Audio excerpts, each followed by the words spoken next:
Sigan warina kina muli kukuta gelah kuata pagi. Meski terbilang baru, eksotisme Pamah Simelir telah merebut hati wisatawan, menjadikannya sebagai destinasi wisata populer di Sumatera Utara, terutama sejak pandemi. Saya pun tak ingin ketinggalan mengajak pemirsa melihat geliat wisata Pamah Simelir yang semakin mengalir deras.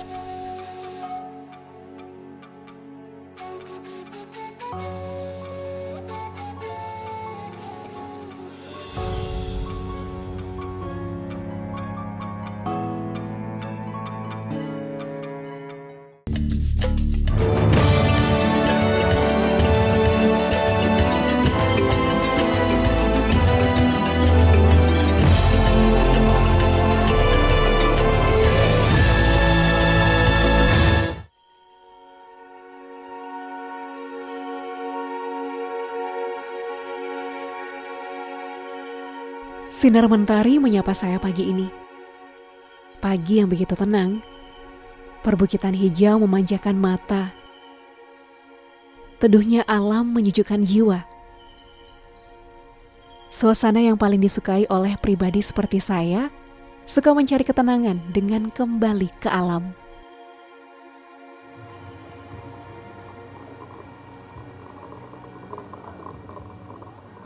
Pemirsa, kalau pagi-pagi begini ya, apalagi cuacanya cukup dingin, pemirsa pasti tahu ya ritual pagi saya, ngopi harus.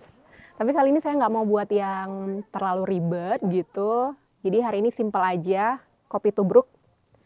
Tapi ini kopi tubruknya ala-ala Prancis gitu, namanya French press. Jadi setelah diseduh gini, kita tunggu sebentar sampai ampas kopinya turun. Udah deh, jadi kita bisa nikmatin kopi pagi hari ini.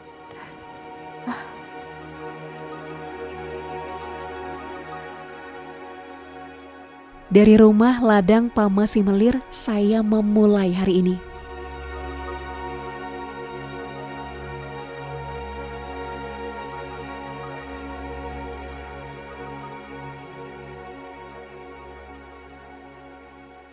Enaknya nih pemirsa, habis ngopi kita keliling ya, menikmati suasana rumah ladang Simelir. Saya mau ajak pemirsa untuk mengembrace suasana alam pagi ini, ngelihat pemandangan yang ada di sekitar rumah ladang Simelir, dan juga mungkin kita bisa dapat inspirasi lewat jalan-jalan pagi hari ini.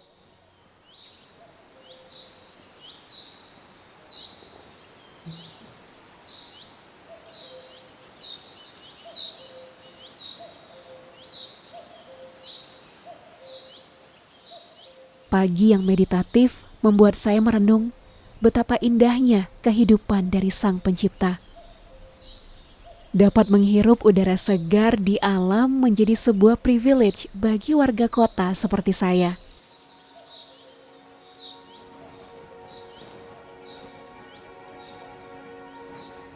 Satu hal yang paling saya suka nih ya pemirsa, kalau lagi berada di alam begini nih, grounding ataupun earthing, terkonek dengan bumi, jalan kaki aja biasa begini, menikmati alam.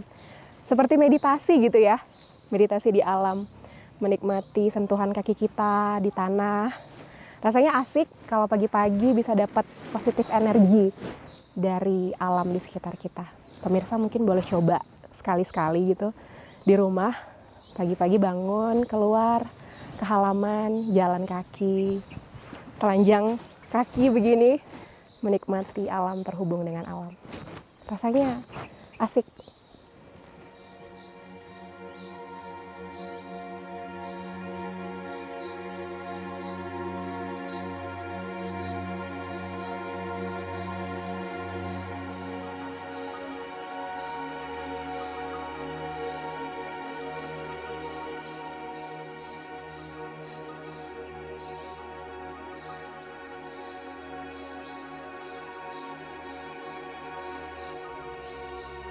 Setelah asik menikmati waktu pagi, saatnya saya ajak pemirsa untuk bertemu dengan sang inovator di balik rumah ladang Pamasimelir. Bang Baron. Yep. Bang, halo Bang. Pagi Bang. Pagi, Kak. Wih, ini asik sekali loh Bang di sini Bang. Memiliki nama lengkap Juanda Ginting, sosoknya lebih akrab disapa Baron. Sebelum mengelola tempat ini, selama belasan tahun Bang Baron adalah pemandu wisata kolam abadi. Jaraknya sekitar 40 menit dari Pamasimelir. Karena rumah ladang Pamasimelir ini awalnya sih memang kita buat memang ada berkebunnya gitu Kak. Oh, pertama kali itu ya? Iya, pertama kali ini memang ada kita tanam tomat, cabai gitu kan. Ketika ada orang yang camping itu ya silahkan petik sendiri gitu. Bang Baron adalah salah seorang pelopor yang membangun wisata di Pamasimelir. Jadi ini tahun berapa Bang dibangun? Awalnya kita buka ini sih Kak tahun 2020. Pada pandemi itu ya? Iya, Masa-masa pandemi. sebelum 2 bulan sebelum pandemi Kak. Itu kita mulai buka lahan. Alhamdulillah masuk dua bulan ke depan, di bulan 2-nya itu kita udah mulai. Karena kegiatan kita awalnya juga tour guide di kolam abadi, tour lokal, ada relasi, jadi kita bawalah pengunjung awal. Jadi pengunjung awal di rumah ladang ini ya pengunjung dari luar Malaysia, gitu. Iya, itulah yang pertama kita ajak nginep di sini, gitu. Berkembang, baru kena pandemi kan, nah, dari situlah kita fokus untuk pembangunan keseluruhan Kak, gitu. Karena memang tutup total untuk pengunjung kemari, gitu. Dari situ kita bangun. Nggak ada gangguan nih dengan pengunjung. Dari situlah kita bangun pelan-pelan. Alhamdulillah masuk lebarannya ya dibatasin lah untuk pengunjung kemari.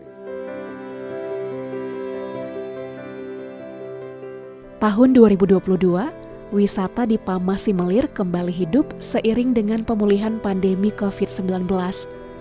Objek-objek wisata baru pun muncul dan menjamur. Ini benar-benar open space ya Bang?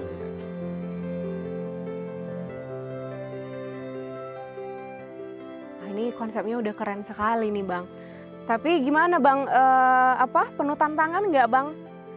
Sekarang semakin banyaknya juga semakin menjamurnya objek-objek Pasti wisata. ya, tantangan ya dengan persaingan sehat sekarang ini ya kita anggap tantangan besar gitu. Iya, ya. Ya memang harus kita ke depannya memang harus kita upgrade bagaimana sih daya tariknya gitu. Iya, membuat Bang Baron dan pelaku-pelaku wisata di sini tuh untuk berpikir kreatif ya Bang? Benar, harus betul-betul kreatif. Jadi sekarang bukan bagaimana cara kita daya tarik pengunjung. Kita yang kita harus benahin supaya pengunjung itu sendiri yang nyari Kita. kita. Ini kan konsepnya alam ya. Ya. Berarti kan Bang Baron udah berpikir kalau tempat wisata ini harus berkelanjutan, harus sustain gitu ya kan Bang? Benar. Gimana kalau dari Bang Baron sendiri caranya? Orang menganggap ya mungkin kakak sendiri melihat nanggung nih semua gitu. Karena alam itu sendiri yang menunjukkan bagaimana salah satu pohon yang harus kita bentukkan nanti ke depannya bagaimana gitu. Begitu juga ya kayak konsep alam itu sendiri gitu. Iya, Ya harus kita tunggu dia yang mengatur posisinya bagaimana ke depannya gitu. Iya, baru nanti kita menyesuaikan. Baru kita menyelesaikan gitu.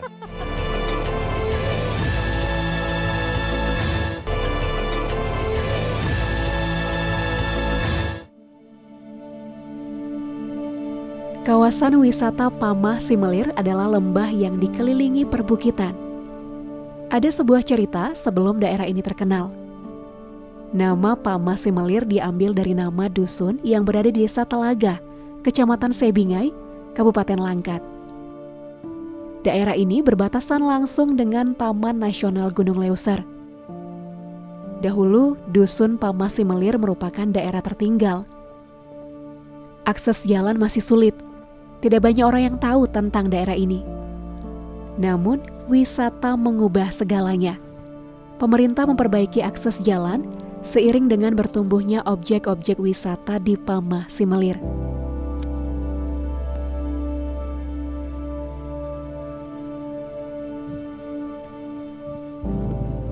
Seperti namanya ya pemirsa, puncak adem. Jadi dari puncak ini kita bisa lihat pemandangan yang adem-adem. Perbukitan hijau di depan saya, terus kita juga bisa lihat kawasan Pamasimelir dari puncak sini. Indah sekali.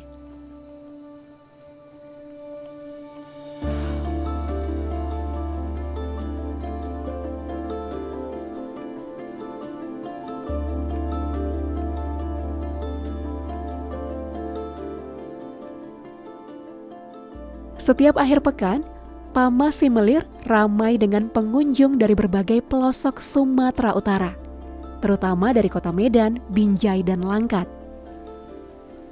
Ada 2 jalur yang bisa ditempuh menuju Pamah Simelir, pemirsa.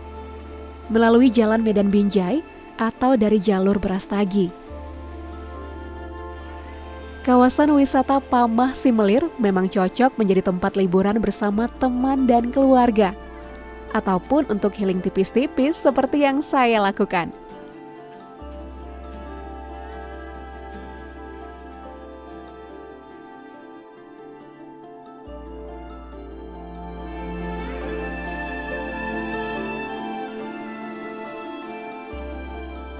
Pergi kemanapun gak ketinggalan cari kopi, pemirsa. Sebelum lanjut jalan-jalan, kita ngopi dulu yuk. Terima kasih, Kak.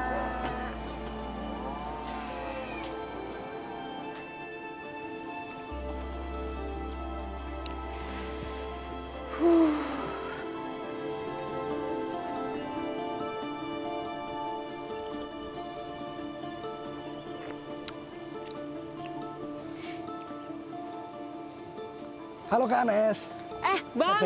Halo, Bang. Sehat. Sehat. Gimana kabar? Ini nih pemirsa, Bang Nando Sembiring, sosok anak muda Pamah Simelir yang rela balik kampung demi membangun daerahnya. Enak. Iya. Ini ya Ini kopi asli kampung sini ya, aku dengar ya? betul Kak. Jadi inilah salah satu kopi yang kita jualkan di kafe kita yang di Separga Semelir gitu. Jadi ini termasuk ciri khas dari Pamah Semelir karena kopi itu pun ditanam di sini Kak. Jadi itu Oke. betul-betul alamnya di Pamah Semelir. Makanya rasanya ya begitulah. Iya, nikmat, rasanya Iya. nikmat. Iya betul Kak.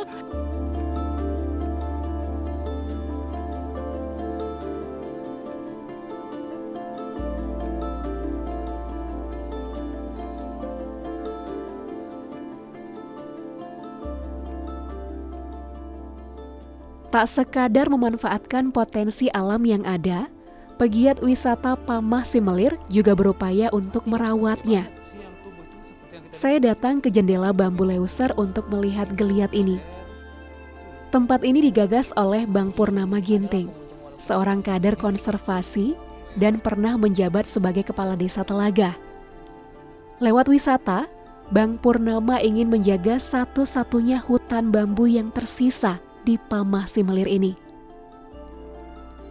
Ia bangun beberapa spot foto unik dan camping tanpa menebang satu batang bambu pun. Ia sadar bambu disebut sebagai tanaman konservasi karena mampu menjaga ekosistem air. Menurutnya, kelestarian wisata di Pamah Simelir sangat bergantung pada proses pembangunan yang harus memperhatikan lingkungan sekitar. Wisata berbasis konservasi, ia menyebutnya.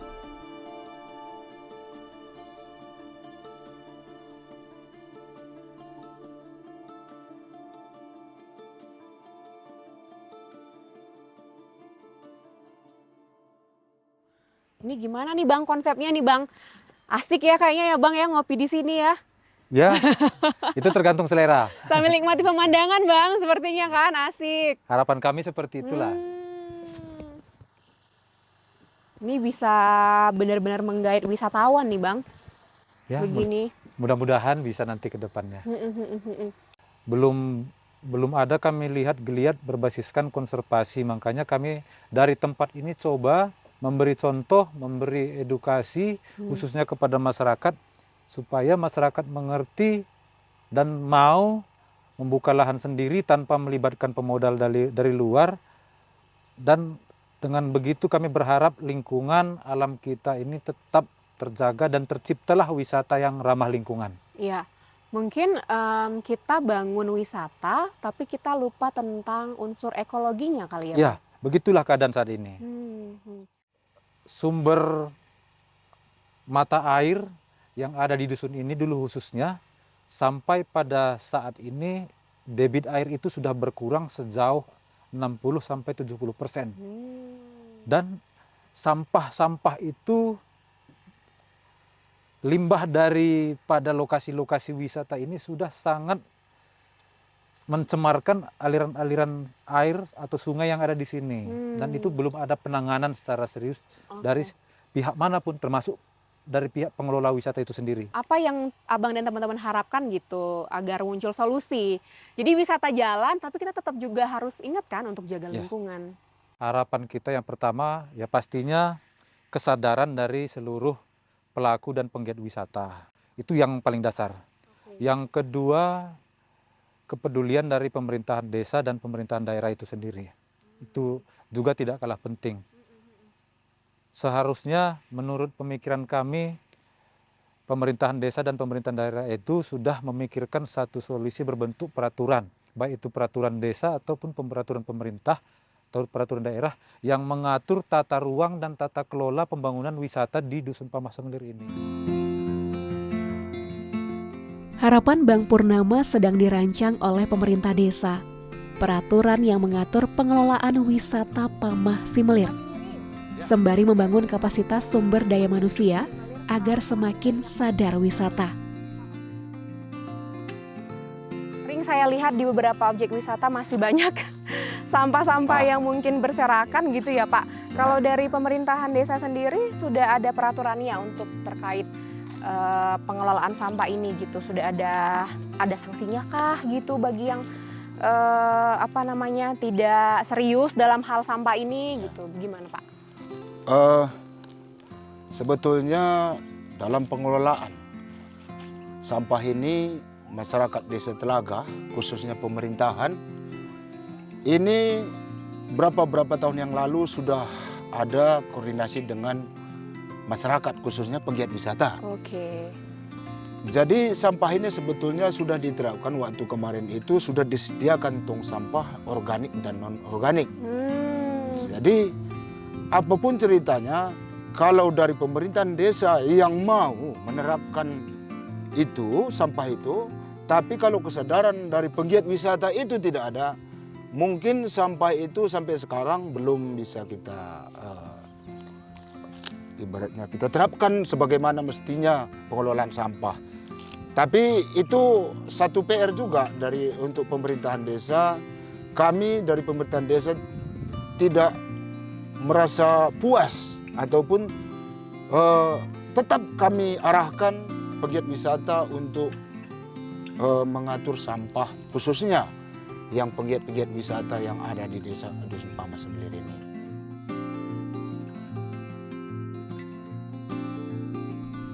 Sebagai wisatawan, yuk kita harus semakin aware ya pemirsa.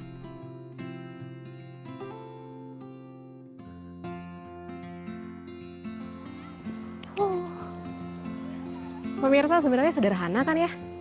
Kita tinggal bertanggung jawab dengan sampah kita masing-masing.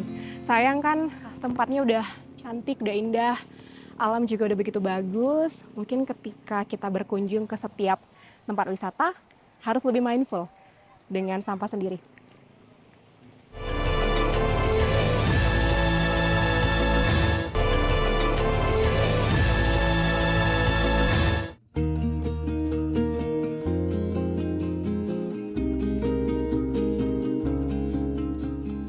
Dikaruniai sumber daya alam yang berlimpah, Pamah Simelir juga dikenal karena potensi beras merah organiknya. Beras merah adalah ikon dari daerah ini. Selain berlibur, wisatawan sengaja datang ke sini untuk membeli beras merah Pamah Simelir pemirsa. Lebih murah dibanding di kota, sekitar Rp18.000 per kilogram. Sebagian besar warga Pamah Simelir memang adalah petani beras merah. Pak Suparno Ginting salah satunya. Pria berusia 74 tahun ini sudah menjadi petani beras merah selama 30 tahun. Tidak menggunakan pupuk kimia adalah budaya yang terus dilestarikan oleh para petani di Pamah Simelir. Nggak ada. Itu di sini cukup bersih lah.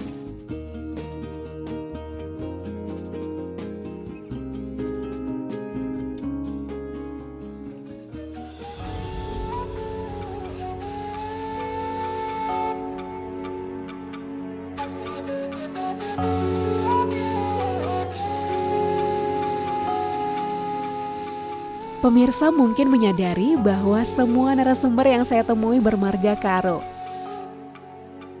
Iya, tentu saja. Daerah ini dihuni oleh orang Karo, pemirsa. Untuk itu saya akan ajak pemirsa menikmati salah satu hidangan khas Karo.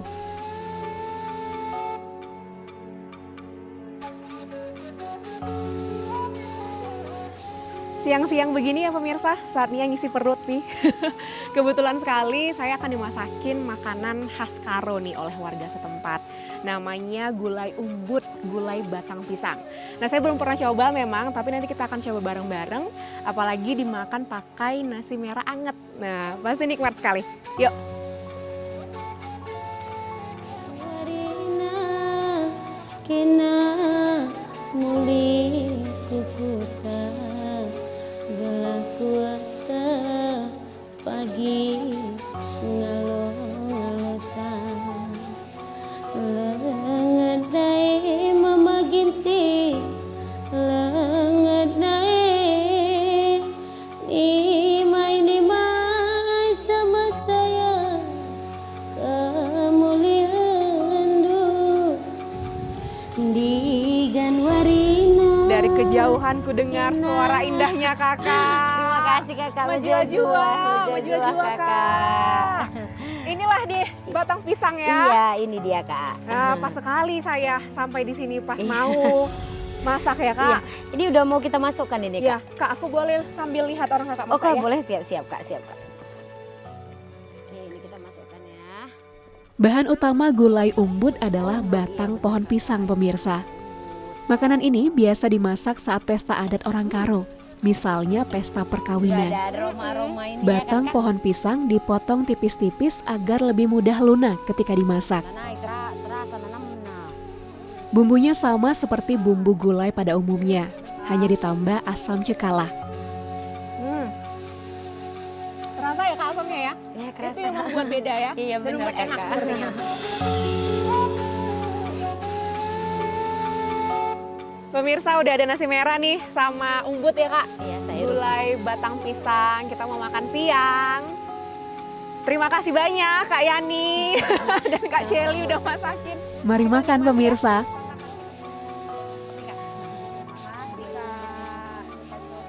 Pertama kalinya nih bagi saya mencicipi makanan khas Karo di tengah hutan bambu yang rindang. Nikmat sekali.